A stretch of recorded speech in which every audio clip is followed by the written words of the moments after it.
In this video, I will show the Taichi Jibengong practice that I learned from Master Zhang Haisong. The first exercises are 5 stances that are maintained for about 20 seconds each time, and after the period of 20 seconds passes, as you can see here, you kind of relax and you bend the members, the limbs, and you basically relax your muscles, while in the exercise position you basically stretch all the muscles and tendons as much as possible. As you can see here, I'm raising my hands up, stretching my back muscles and let's say the abdominal muscles too, and the side muscles as well, and then you relax for a couple of seconds and then you stretch again. So the first 5 exercises are, the first one is stretching the hands forward and maintaining this posture for 20 seconds 3 times. The second exercise is stretching the hands downward and stretching also the spine, like pushing the head up to the sky. The third exercise is stretching the hands above your head, also stretching the legs and the spine. The fourth exercise is what you see right now. It's stretching the hands side to side in a T position. And the fifth exercise is what I'm doing right now. It's bending forward and stretching the back, and especially the lumbar muscles are the most activated, and also the tendons from the legs, like the back of the legs. This is the 6th exercise. That's mostly mobility exercise. You can see this exercise in Bagua, and it's a very good exercise for stretching the midsection of the body, the lumbar section, and also the shoulder joint. As you can see here, I'm doing 3 rotations in each direction with one hand, and then I change the direction, another 3 rotations, and then I change the direction of rotation, another 3. So in total are basically 12 rotations, or 6 for each hand.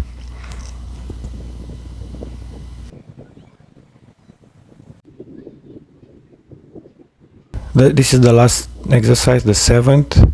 That's also a mobility exercise for the shoulder joints. As you can see, and one circle goes forward and the other circle backward. So it's not easy to do. Like I've seen many people that are not really very well coordinated. It's mostly challenging for the brain. Like one hand has to go forward and the other hand backwards. Now this exercise, I learned it from Master Liang de Hua. It's very good for stretching the muscles from the legs and also lower back. And I include it here because I like it. And also it's challenging, especially for older people. This one is also from Master Liang de Hua, and I adopted it too because I like it, and it's very good for stretching the legs. This exercise also, it can be found in the Taichi Taolu, and it's called snake creeps down. and yeah, it's basically part of the Tai Chi curriculum because of the stretching of the legs.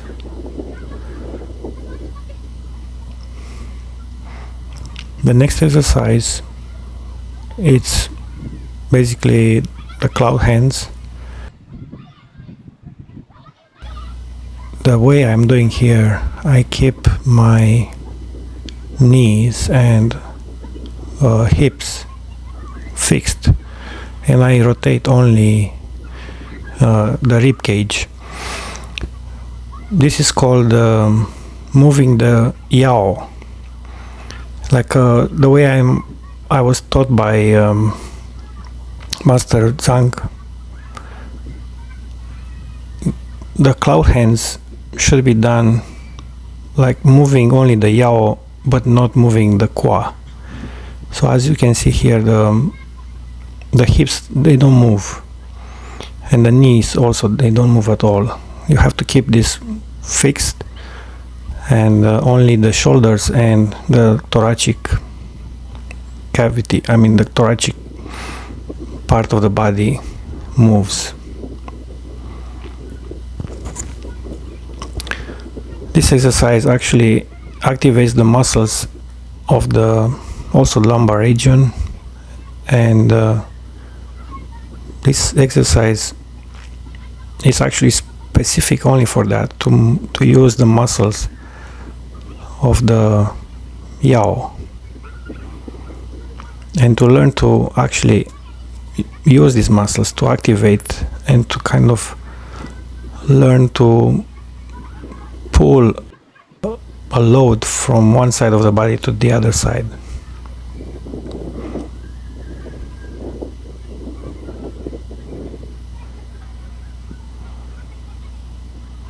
This exercise, it's actually kind of like pulling a rope, and its scope is to activate the muscles of the back. Again, you don't use the kwa. The hips are fixed and the knees are fixed. Only the upper body is moving. So as you can see, only the thoracic part of, like the chest and the back. Here I'm showing the Janjang posture. This is very important. This posture is called raising the hands in Tai Chi.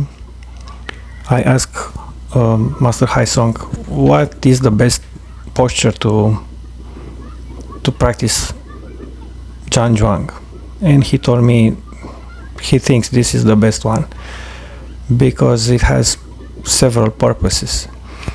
Like the first purpose is that you hold a guard, that you can use it, like you can defend yourself in situations of self-defense. Another purpose is to basically work your legs. Like as you can see, one leg, like the back leg, it's more loaded than the front leg,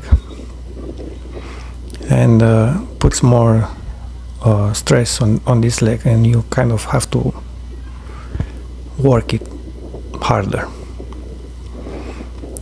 And the hands are pointed forward like in a triangle, and the distance between legs, it's basically the width of the shoulders. After I'm doing Janjang for 3-5 minutes, I start moving back and forth, switching the weight from the back foot to the front foot, as you can see here. This also is very important to maintain the parallel level, like not to go up or down, just maintaining a constant height. And also the moves, it's only in the legs, only the body goes back and forth, the hands don't move. So the hands are maintained in a fixed position in the triangle.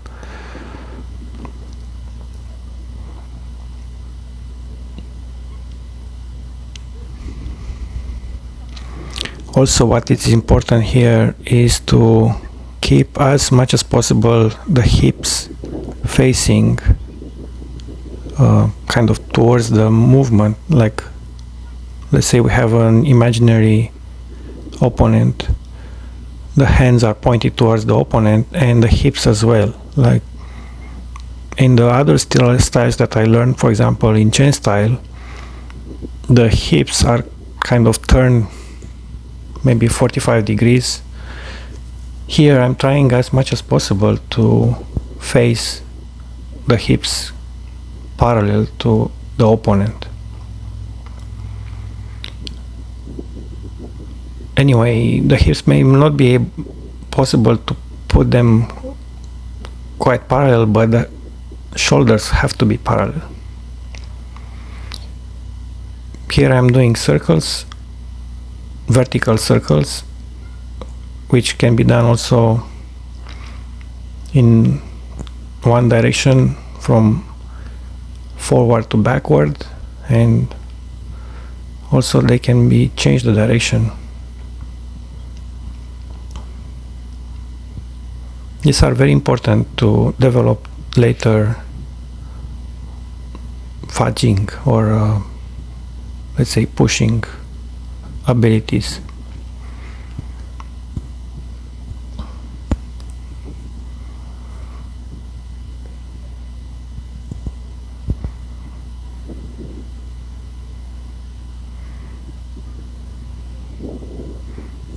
Here I'm doing horizontal circles, which are kind of similar to chain style, but again in yang style, what is specific to yang style is that the hip doesn't rotate, the knees also don't rotate, it's just the yao.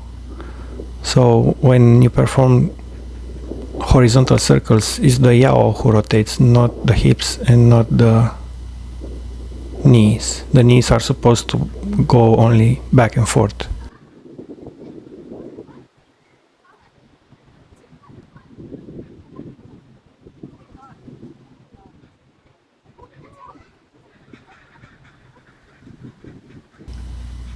I'm doing here again the circles in one direction and then I change the direction. Both rotations are, you can find them in the taolu, but here I are performed just as circles. It's the same concept as in chain style, the zhan gong. Also these circles can be done with palms facing outward and also facing inward. This is the last exercise where I'm doing a step and then it's kind of like a slide step. What's important is the stepping, the forward foot. It's like pushing a brake. So when you step, you push the ground with the forward foot, and the backward foot is just following. I'm not pushing in the back, or I'm not hitting the ground with the back. I'm just dragging behind me.